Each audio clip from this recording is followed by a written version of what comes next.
నమస్కారం. ముందుగా నా నమస్కారాలు. వచ్చిందయ్యా వయ్యారి. చాలా బాగుంటుంది, ఇంట్రెస్టింగ్గా ఉంటుంది. ఫస్ట్ అయితే ఒక లైక్ కొట్టండి, చాలా బాగుంటుంది.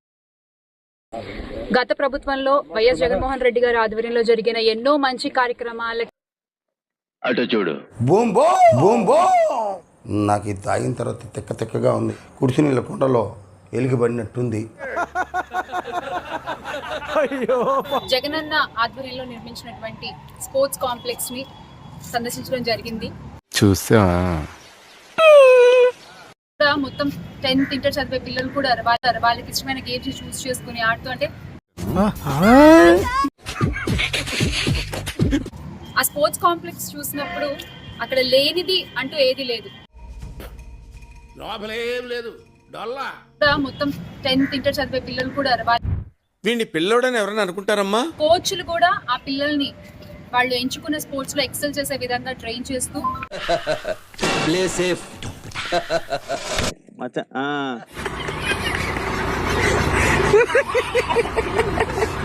నాకు తెలుసు గవర్నమెంట్ హై స్కూల్లో పరిస్థితులు ఎలా ఉంటాయనేది. నీకు తెలుసు ఏమో, నాకు ఎన్నెలు తెలిసిపోతే అంతే. వాళ్ళకి ఇష్టమైన గేమ్స్ చూస్ చేసుకుని ఆడుతూ, అంటే కోచ్లు కూడా ఆ పిల్లల్ని వాళ్ళు ఎంచుకున్న స్పోర్ట్స్ ఆడు అని నిన్ను ఎంకరేజ్ చేస్తే నా ఇంట్లోనే స్పోర్ట్స్ ఆడతావురా. ఆడపిల్లలు గవర్నమెంట్ హై స్కూల్లో చదువుకోవాలంటే వాష్రూమ్స్ దగ్గర నుంచి కూడా ఎంత ఇబ్బందులు పడతామో నాకు తెలుసు. నీకెలా తెలుసు? ఏమో, నాకు ఎన్నెలు తెలిసిపోతే అంతే.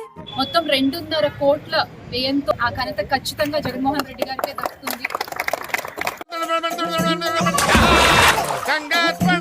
అంటే చాలా కార్యక్రమాలు చేశాం కానీ సరిగ్గా వాటిని చెప్పుకోలేకపోయాము. కానీ ఈ రోజున ఈ స్కూల్ చూస్తే జగనన్న ఆధ్వర్యంలో ప్రతి ఫ్లోర్ కి గర్ల్స్ కి బాయ్స్ కి కూడా సెపరేట్ వాష్రూమ్స్ ఉన్నాయి. లేడీస్ ఎటువంటి ఇబ్బంది పడకూడదు. ఆ టాయిలెట్లన్నీ కంపు, ఒక్కొక్క కలర్ ఉండే అతడాడు. 4 సేమానని మేనేజర్ నేను చెప్పానని చెప్పు. ఖచ్చితంగా జగన్మోహన్ రెడ్డి గారు చేసిన మంచి కార్యక్రమాలన్నీ కూడా ప్రజల ముందుకు మళ్ళీ తీసుకొస్తాము. ఖచ్చితంగా మళ్ళీ జగన్మోహన్ రెడ్డి గారు ముఖ్యమంత్రి అవుతారు. ఎంత బాగుందో. ఎందుకంటే మన కోసం ఉండే వాళ్ళని మనం గెలిపించుకోవాలి, మళ్ళీ మన నాయకుడిని మనం నిలబెట్టుకోవాలి. ఎందుకు అడుగు తింటానికా? ఆ నమ్మకం మనకు అందరికీ కూడా ఉంది. నాకు నీ మీద నమ్మకం లేదురా. మనందరం కలిసి ఆయన మళ్ళీ ముఖ్యమంత్రిగా గెలిపించుకోవాలి. అబ్బో, ఇన్నారంట్రా అక్కగారు ఆర్డర్ వేశారు మనకి.